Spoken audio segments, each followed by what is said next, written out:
এক ব্যক্তি স্বপ্নে দেখল সে আকাশে উঠে গেছে এবং তার মধ্যে ঢুকে পড়েছে। এর ব্যাখ্যা হবে সে শাহাদাতের মর্যাদা লাভ করবে। সুবহান আল্লাহ। আল্লাহর নৈকট্যশীল মর্যাদায় ভূষিত হবে, অনায়াসে পুলসিরাত অতিক্রম করবে।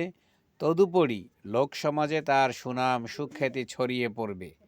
কেউ স্বপ্নে দেখল সে আকাশে বিরাজমান, এরকম উড়ছে, সেখানে অবস্থান করছে, কিন্তু কখন উঠেছে সে কথা মনে নেই।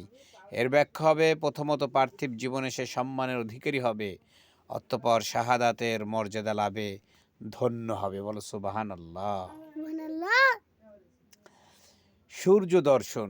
সূর্য দেখার ব্যাখ্যা কোন সময় রাজত্ব, কোনো সময় পিতামাতার মধ্য হতে কোনো একজনের সাথে সম্পর্ক। কেউ স্বপ্নে দেখলো সূর্যকে সে ধরে ফেলেছে এবং সূর্য তার পূর্ণ আয়ত্তে এসে গেছে।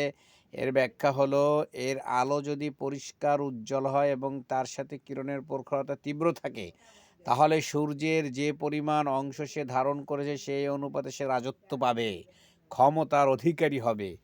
আর সূর্য কিরণের ন্যায় কোনো জিনিস যদি কেউ দেখতে পায় এবং তার জ্যোতি দর্শনকারীর উপর প্রতিফলিত হয়েছে বলে অনুভব করে, তাহলে অর্থ হবে সে ব্যক্তি বিশাল সাম্রাজ্যের শাসন ক্ষমতা লাভ করবে।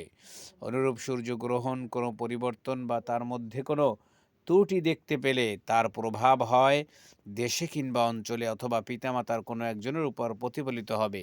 কিন্তু একই স্বপ্নের লক্ষণে যদি বুঝে আসে যে দেশ ও জাতির মধ্যে পরিবর্তনের কোনো সম্ভাবনা নেই, তাহলে এই পরিবর্তন তার পিতামাতার কোনো একজনের মধ্যে সাধিত হবে।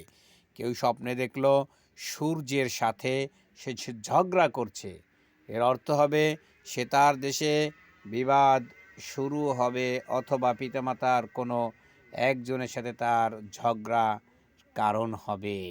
নাউজুবিল্লাহ।